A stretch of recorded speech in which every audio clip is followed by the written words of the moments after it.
So I'm just trying to figure out, like, how do people come together? Like, you know what I mean? Like, how do you feel comfortable with your MAGA family when you voted because you hated others, but then there's so many others who voted because they hated you? How does that work? You know what I mean? Like, how?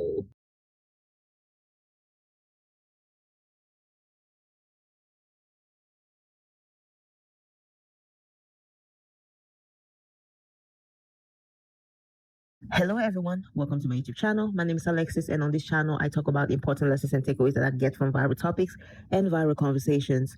Today, the video is going to center around the 2024 US presidential election. We now have a president elect, which is this guy right here. Emotions were running high. It doesn't matter if you were one of his supporters or not. It was just like, it's crazy. Like, the energy was just too much. But either way, I thought it was a good idea to let things die down before I come ahead and I make my own video, because I really like to make videos and point out things that nobody else is really talking about. Like, that's really what I like. I try to do in my videos.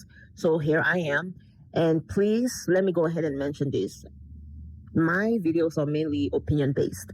Sometimes I go ahead and I do research to, find facts that are going to back up my opinion or justify why I have the opinions that I have. But my videos are mainly opinion based. So I'm just here to just kind of give a few of my personal takeaways from viral situations. With that being said, it's okay for you all to agree, disagree. And while you're at it, go ahead and let me know in the comments what you agree, what you disagree with. I'm very happy to have you all here, regardless of what you think, regardless of if you like what I got to say or not. I'm very happy to have you all here.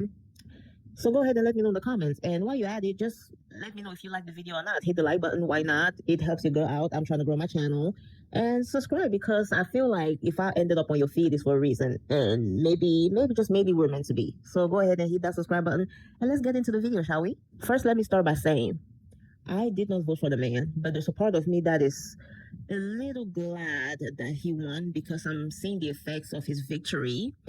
And I don't mind it at all. So I think with his victory, there is some kind of awakening. Like, I'm noticing from the people, and I really feel like he came, and regardless of if you like him or not, he really is shaking the boat, and everybody's starting to get their stuff together a little bit. Like, it's some type of awakening that we needed. But when everything, is very fake nice, which is what I think someone like a Kamala was going to bring to the table, which is, the fake nice American values. So when everything is just fake nice, people don't people kind of asleep. And I feel like our president elect is really waking people up. You see people talking about saving money, which we should have been saving money already. You have women who are now taking their reproductive rights a little more seriously. And obviously, I'm not, one of his supporters. I guess I am a glass half full type of person, and I'm trying to see the positive sides of everything. So I'm seeing people really adjusting themselves and just ready to tackle this next 4 years at least, because God knows what's going to happen after 4 years. So people are just like preparing. And there's a part of me that think we should have been doing that already. But sometimes when you're asleep, the universe gives you a reason to wake up. And I think maybe this is what he's here for. So I don't mind him being there. And I think it would be a good thing if my people, I'm an American citizen, so US citizens wake up every morning knowing that that's the man who's running the country, and maybe that keeps you on high alert, and that keeps you more educated, because we know he's trying to harm education. There's so many things he's trying to take away, like so many things that we as people benefit from, that he's trying to delete in a way. So now people take it a little more seriously. That's the kind of awakening that I'm talking about. And it's unfortunate that something like this has to happen for people to get their stuff together, but hey, it just is what it is. And I think as long as people are prepared, there's so many different ways in which we can survive these next 4 years. But you have to be aware, and that's what he led to. Next, another reason why I'm glad our new president elect is this guy right here is because I really think that the United States of America is a sinking ship. And I think a lot of people don't want to face the fact that this country is never going to be what it used to be. Like, I myself, I'm an immigrant. I am an American citizen now, but I'm a citizen through naturalization. I moved here in 2011. And even at the time, I think Obama was about to serve his second term, the people were mad, okay? And I was in South Carolina, and things were like, the energy was off. Like, I remember moving here, and it was very clear that the United States is something that shines from the outside, but it's very rotten from the inside. So that was one of the first things that I, noticed. And it wasn't the big melting pot that people were trying to make it out to be from the outside through the media, through television, the music. It wasn't as united as people wanted to make it out to be. But you have to be in here to really know how bad it is. The pros really do not outweigh the cons. It's like you can see the negative sides of being in this country. Things are getting expensive. The job market is hard. Like, I just feel like the country in general is a sinking ship that will never go back up to the surface the way it used to. I love the fact that I don't know what's going to happen in 4 years, but I love the fact that he is going to be the face of the nation when things go south. Because I really don't think that, based on everything that happened with C-19 and so many different things that are happening around the world, I don't think the US was going to do as great as people thought we were going to do for the next 4 years. Even the blue states, even Democrats, even, the blue people, these politicians are always selling us dreams. I don't think they were going to do anything special, but at least, and I'm saying this as a woman, not just a woman, but a Black woman at that, I am so happy that she is not the face of the nation when things go south. I think things were going to go south anyways. I think things were going to be bad anyways. I don't necessarily think that the current president-elect is going to do much to fix the situation. I don't think Kamala was going to do anything much to fix the situation either. Some of her policies were great, but again, politicians lie all the time. And I guess if you were to give her a chance, you were just going to have to see if she was going to keep up with her promises. I am at peace that it is someone like Trump who is going to be the face of that destruction. Like, it's someone like Trump who is going to be the face of that failure. Next, people are just now realizing that the US is not a melting pot. Y'all, like, for the people who just migrated here, I think it makes sense. But for the people who have been here for years, are you all really surprised? Like, are you all really, like, this country is very divided, y'all. Very divided. Like, I just, the reactions to our president-elect was very surprising, because I feel like some people were really surprised as to why you will vote for somebody who spews so much hatred and creates so much divide. But he's probably the best representation for the state of the nation. Some people just want to sweep things under the rug and pretend as if it's not the case. I pretend as if the history of this country that has been so awful to certain groups of people is just in the past. And it's crazy, because last time I checked, things like segregation just ended, like, 60 to 70 years ago. Some of our parents and grandparents are over 70, 80 years old. So that means they still have to walk in the back door, while some people and your pets could walk to the front door and things like that. Like, it wasn't that long ago that things like that were going down. And I think in the US, people like to forget very quickly. Like, I feel like maybe it's a coping mechanism. I also want to say this, and this has to do with a lot of immigrants, because a lot of immigrants, or people who weren't born here, or people who are like first generation, voted for our president-elect. There's something about the United States, and I say this as an immigrant also who's been around other people who migrated here. There's something about the US that when the people cross over, they start having this huge superiority complex that make them lose all reason. I don't know what that's all about. People who leave the third world country behind and then come over here and then literally act as if they were born and raised in the first world country and that's all they've ever known. They forget where they come from. It's just, it's something in the air. I don't know how to describe it. I don't even know how to put it in words. It's just something in the air. This is a country that constantly reminds you of your identity, especially when it comes to race, gender, ethnicity, and it does it more than other countries. So when you're in other countries, I think you're just an individual. And when you come to the US, you start being looked at from a basis of race and age and gender. And it's like those issues are so reinforced, like it affects people's livelihood a little more here. And I think it's because maybe the people are privileged and they have time and energy to worry about certain things. But yeah, it's something in the air that the people cross over and instantly start to get that superiority complex of thinking that they're holier than thou, that they just know better, like the arrogance. And I'm not saying that people from other nations are not arrogant, because a lot of us are who migrate here. It's just when you come to the US, it's almost as if that arrogance becomes worse. It's something in the air, right? Like I guess it's like this idea, this notion that the United States is the most powerful country in the world. And I mean, it is a powerful country, but the thing is, if you're going to be the head of anything, like if you're going to be the most powerful, you need somebody who's weaker than you. So at the end of the day, you still need other nations. Even if you want to feel superior, you still need other nations to be inferior and to accept your inferiority. So I don't understand how we even get to the point of feeling so good about ourselves sometimes that we forget that. It's just strange to see. Like there's something in the air. When you move to the US, there's so many things that make your life better. But the cons are there. And I just don't understand how people can easily just forget where they come from, like as easily as they do when they come to the US. It's like we're not even talking second, third generations. Like you literally have people who just completely throw all logic to the window. So I just wanted to say that because I've noticed something with this election. It's just a lot of immigrants running your mouth about things that they don't even know. They don't know the history of this country really. They don't care to know. Basically, so arrogant. It's insane. And I think it's just something about the US that make you feel like you're better than what you actually are.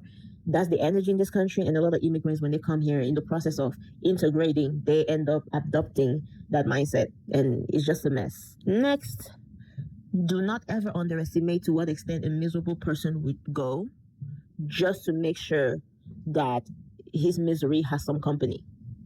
I'm saying this based on some of the reasons why some people voted for our president-elect.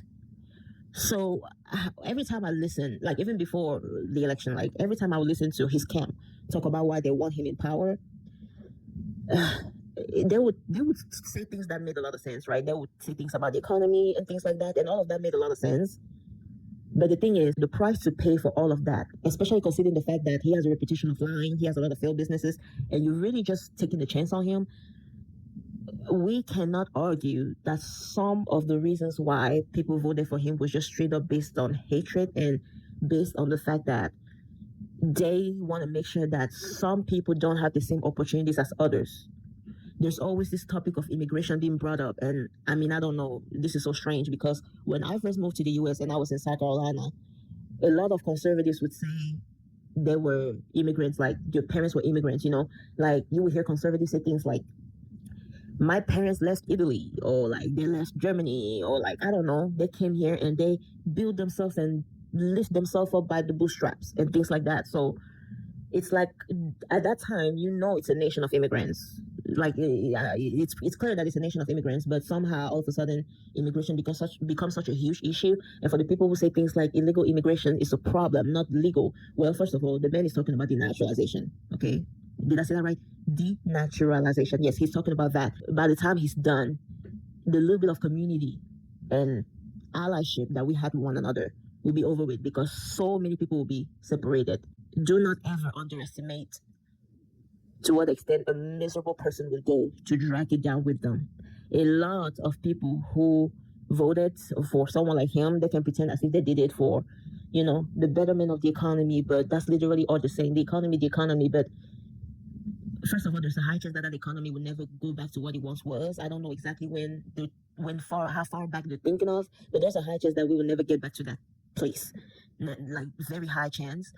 And again, all the things that were sacrificed, all the things that some of his people had to ignore to just get him into power. And now we're in this place where everybody's starting to struggle. Things that he wanted to do to the education system, things that he wanted to do to the Affordable Care Act or Obamacare, like they call it. Just things that he's trying to do, things that are going to destroy a lot of lives. And that's going to affect even the people who put him in power. Again, do not ever underestimate how a miserable person, instead of trying to become better, instead of trying to better your life and your existence, how they would take you down with them. Like the goal is just to not be miserable alone. The goal is not to be a failure alone. Next, regarding the exit polls, I was not surprised by a lot of minority communities voting for him in droves. However, back in 2016 when he ran, there were actually more white voters who voted for him and gave him a chance. But he actually gained more vote within minority communities, which, like I mentioned, I'm not surprised by that. If you are a minority person and you are around minorities, but a lot of minority groups really identify with the white side, especially if they have some semblance of whiteness in them. You know, like I know a lot of people within the Hispanic community voted for him. Yeah, if you go into a lot of minority communities, even the Black community, there's this huge sense of like trying to achieve whiteness in a way. And yeah, I'm not surprised that they saw him and, you know, his arrogance and his bravado and, you know, his toxic masculinity, and they identify with that because that's really what a lot of minority communities are all about. You know, they don't care about women's rights. They don't care about, like, they don't care. And I think a lot of people just assume that minority communities would vote against someone like him because you see, we struggle a lot. But no, it's not. Sometimes you just have to admit that some of us struggle because of our own fault within our communities, and you can see that now. Like, I was literally expecting about 90+% of white men voting for him. So that kind of, like, made me look at it like, because you see 90% of black women, 91 or 92% of black women voted for Kamala. I thought all you would have to do when it comes to the white male vote is just flip it the other way. It'll be 92% of white men voting red. My surprise is not minorities voting for him. My biggest surprise is who? The white men who didn't show up to vote. Very interesting. Not that it's good or bad, it's just a little interesting to me. Next, I heard a few people asking or wondering why Gen Z men voted for our nominee, our president-elect. And I haven't really seen anybody answering the question, but this is my theory, right? This is what I think is happening. So I believe a lot of Gen Z and Gen Alpha do not have a direct connection to a time in history where human rights was extremely necessary to survive. So as they vote, they would say they vote about things like the economy, A lot of Gen Z are still living at home at the age of 25 or so, and they want to move out. They want to be adults. They want to be independent. And they don't really see why the talk of immigration would be any of your concern, because it's whatever. I mean, illegal immigrants got to go, but I wanna make my money, and I wanna move out my parents' house. I wanna get married, etc. Like, I wanna do adult stuff. I understand all of those things. But the reason why I feel like it was a little easier to get maybe millennial men and women to vote blue is because a lot of us literally saw our parents being the first at so many things. Black women specifically didn't even have the right to vote until, the 70s or the 80s or something like that. So that means a lot of millennials who are alive today were raised by a mom who, when she was young, she couldn't even vote, if you see what I mean. So a lot of us millennials have front row seats and first-hand experience with people who have really struggled because there was no civil rights or no human rights, or like people who didn't have much rights. A lot of people alive today might still remember what it was like to not have a Roe versus Wade. So I think having that image in mind, it's a little more scary to vote for someone like our president-elect who's trying to take all of those things, like revert all of those things back. A lot of us have knowledge of how things were back then and how bad they were and how much it took to fight to get some of those rights. A lot of Gen Zs don't have an idea. They don't. A lot of Gen Z were born to parents who could vote already. A lot of Gen Z were born to black parents who didn't have to fight for housing rights. They do not have knowledge of what it took for some of these human rights to be implemented. Like, they do not know, and they do not care. I feel like in a lot of Gen Z people's minds, like Gen Z and Gen Alpha, they cannot see a future with your rights being taken away. Why? Because they don't even know what rights being taken away look like. And for some of us, right, for the Gen Xers and the millennials, etc., especially if you were a person of color, especially if you were black, alive back in the 50s and the 60s here in this country, you would know that there's so many things that had to be put in place for your rights not to be, for you to have a little bit of rights, things like in the housing department, the medical industry, the banks. You see, until this day, there's a lot of discriminations with the banks, but it wasn't as bad as before. So it's never really as big of a topic as it should be. Like, all of these injustices, right, are never really big of a topic. And a lot of Gen Z don't even know about these injustices. They're just living their lives. They don't have to worry about these things. They don't care. They don't have to address it. So I feel like it contributes to them being very ignorant about how much damage a president like this can do. Some Gen Z get it, and that's because some of these Gen Z also stay on social media and they listen to us older people talk to them. But a lot of other Gen Zs don't get it. Like, you cannot see how things can be reversed if you don't even know what used to be. That's what I'm trying to say. And another thing is that when it comes to women's rights, a lot of young men don't realize how much women's rights affect them as well. A lot of younger men don't realize that you trying to force women into a corner to be what you want them to be, it's never going to work. Older generations of men have tried that. Now, does that mean older generations of men all get it? No, they don't. But at least they have an idea of what those times look like in a way that Gen Z don't. And it's so sad to see some of the Gen Z men doing the exact same mistakes that your ancestors did.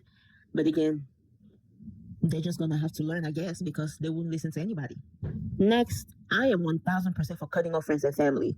Cut them all off, okay? I watch Bourbon Bougie here on YouTube, and she's always reading Reddit posts about, am I the a-hole for cutting off friends or family for supporting the Orange Man? I don't know how many people are cutting off friends and family for supporting Kamala, but the thing is, she doesn't spew hate. That's the difference. So, hey, But nonetheless, I am 1000% for cutting off friends and family if they support the orange man. Straight up. From my perspective, so let me say it this way. Me, for example, right? Me as a black person, like, you can support him for the economy however you want to put it, but he's somebody who has regular, everyday Americans under the same roof or under the same umbrella as KKK members. And the fact that you support the same person as a KKK member, that doesn't bother you. I don't understand how you can expect someone like me to be safe around you. As simple as that. There's nothing to talk about. Like, you don't get it, you will never get it, and I think I should just leave you where you are. That's just my example as a black woman. Other people have different reasons why they will cut off friends and family. Like, there's some people who never really suffer under his presidency because they fit the aesthetic or the mold or the identity of the people that are going to benefit from his policies the most. They still cut off their friends and family because they don't want to be aligned with people who vote in an evil way. I'm definitely for cutting off friends and family. Do not ask me to feel safe with you when I have to look at you and wonder why you voted for somebody like this. If you don't get it, then we definitely have no reason to be around each other, because you should be able to understand my pain, my fear, my anxiety, my frustration. And my question to a lot of people who are his supporters is that, is it really that hard? Like, was it really that hard to find somebody else within your party that could just do everything right without making so many people feel as bad as he's doing? Like, what about other red party members? What about them? Like, there's so many that could have done his job. Like, I'm pretty sure there's so many. But why him? Why somebody who's that hateful to people? Why somebody who's just coming up full force? Why is this somebody who's backed up by the KKK? Why is this somebody who's backed up by white nationalists and things like that? Like, why? Like, why? You claim that it's all about the economy, but why him? There's so many people that could have done things better, not just for you as a person, but for the country as a whole. I'm pretty sure there were other options but him, but still you all chose him. So yeah, I have every right in the world to not feel good or safe around you, and this has nothing to do with me hating the other side. It literally just has to do with my safety. I'm one of those people who, yeah, if I find out that's your person, no, I'm not linking up with you. No, I'm not hooking up with you. No, I'm not becoming friends with you. I will support anybody who cuts off friends and family member who voted for him. And if you want to cut your families because they voted blue, go ahead and do so. But I personally wouldn't know why. It's not the same. Like, it's not even a fair comparison. You literally have one person who spew a bunch of hate, and you have the other person who, yeah, she has her flaws and she's definitely the less of two evils. But again, lesser of two evils. Like, she wasn't even nearly as bad. Next, I'm very curious as to how it's possible to come together on the basis of hatred. And I know I mentioned before that misery loves company. Misery is one thing, but hatred is another thing. I have noticed, and as a lot of people, a lot of people within the Red Party are not as happy as they should be.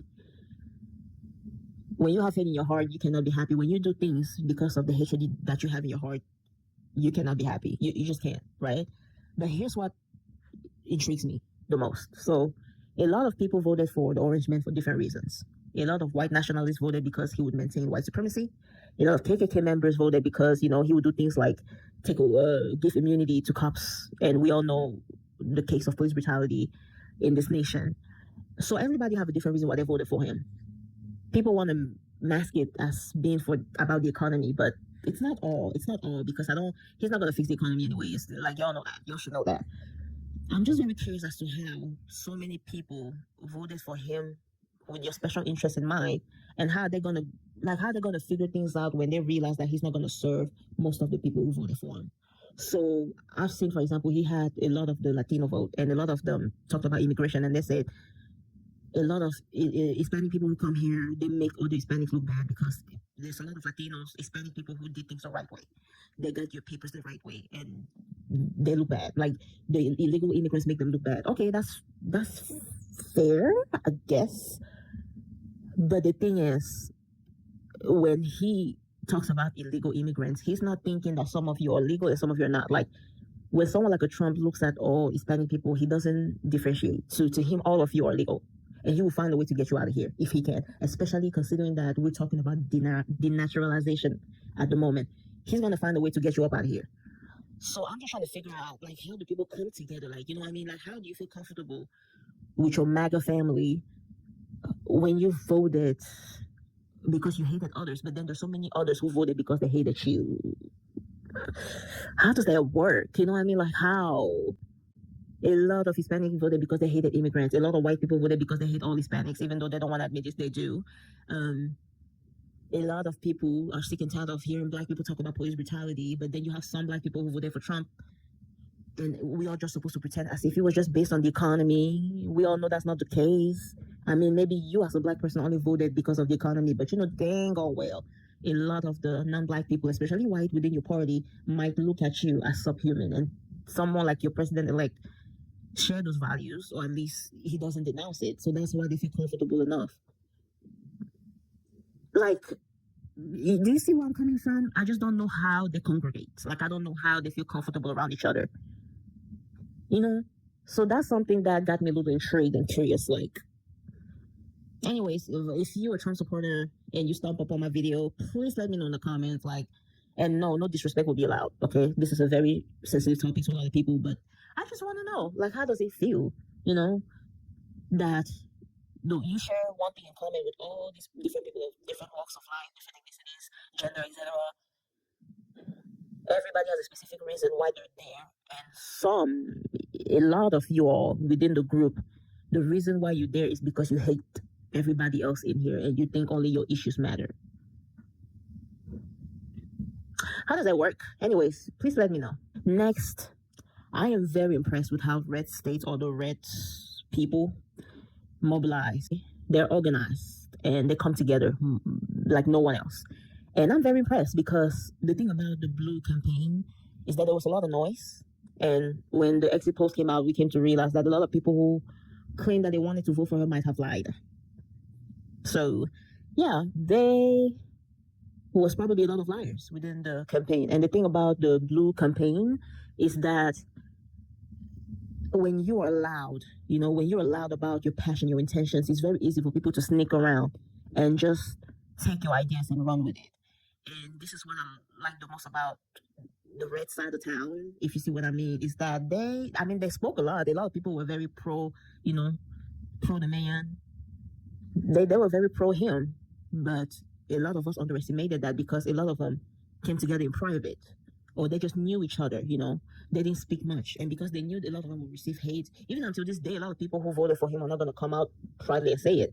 But we know he did win. I really feel like every group of people could learn how they mobilize, how they organize, how they come together, how they win. Like, they support each other no matter what. Now, I don't agree in supporting somebody no matter what. There's a lot of people who I like, who are part of my community. Either it's the black community, the woman community, the immigrant community, that I will not support just no matter what. You know what I mean? I don't want to be part of a cult. But nonetheless, you gotta admit that they have a strong foundation. They have a strong foundation, and we could all learn from it. We really could. I feel like everybody else is, not winning because we don't have, that support system of like sticking by each other the way they have. And another thing is that they know how to hide when something is wrong. Because even with everything going on right now, all his nominees, like all his cabinet nominees, are getting pushed back. Mitch McConnell did a secret vote and had John Thune win the new majority leader. But this is not somebody who's not very much a fan of the orange man, and this is who they voted for to be the Senate majority leader when Mitch McConnell is gone. So they have a lot of cracks in the party, but they don't say a thing. They're very quiet about it. They don't speak. Everybody could learn from them and have that same level of organization. Next, and this is my last take, I really got annoyed with the reactions to this election. I'm not gonna lie. I feel like on social media, a lot of people were overperforming. I think a lot of black women, in my opinion, overperformed because I was sick and tired of seeing black women crying. Like, I really was. And not to say that you cannot show emotions, but it's just to see us, crying over the election, even though it wasn't really going to benefit us anyways, it's just a little embarrassing to me. Because let's keep in mind, the blue candidate, Kamala, she was for everybody. She never really addressed anything that was specific to black women, like black femicide, or black mortality rate. The fact that a lot of people, when they attack DEI, they attack black women, student loans, that's another thing, because the president that we have now, he promised to get student loan canceled. We all got excited, and that never happened. So a lot of things that affect black women specifically were not addressed. Black women being the most educated in the country, we do have the most student loans because we go to college the most. I understand the fear, but we are very resilient people, So yeah, I didn't like that. Also, this whole move of a lot of Black women just like resting and staying away from everybody also puts a huge target on our backs. I've noticed that another reaction is that there's a lot of people who are trying to prove themselves, like people who never cared to have like a relationship or friendship with a Black woman before. They would get out your way to like prove that they can get to you as a Black woman, and I don't like that. It's basically not genuine friendship. Obviously, they just want to prove that yeah, they can be friends with one. Some of them feel guilty maybe, and they want to release themselves from that guilt, and they want to use you as a Black woman to get to that. I don't like any of it. You know, everybody should just go back to your normal lives. And yeah, it's gonna be okay. Call it a day, but don't bother me. You know, don't be extra nice. Don't smile at me when you've never done it before. It's weird. It's awkward. And you might actually be a nice, genuine person, but I have to wonder: are you just doing that because of the election results? I don't want that. I don't want that type of friendship. Leave me alone. And then you had the blue bracelet also. Who gives a like? Who cares? You know, like just leave it. Let it go. Leave it alone. It's just too much. But I didn't. Yeah, I didn't like the reactions. I didn't like the Black women's reaction on social media, and I don't like the reactions of everyone else down the street. I do not. Yep. So with that being said, this marks the end of the video. Thank you so much for being here.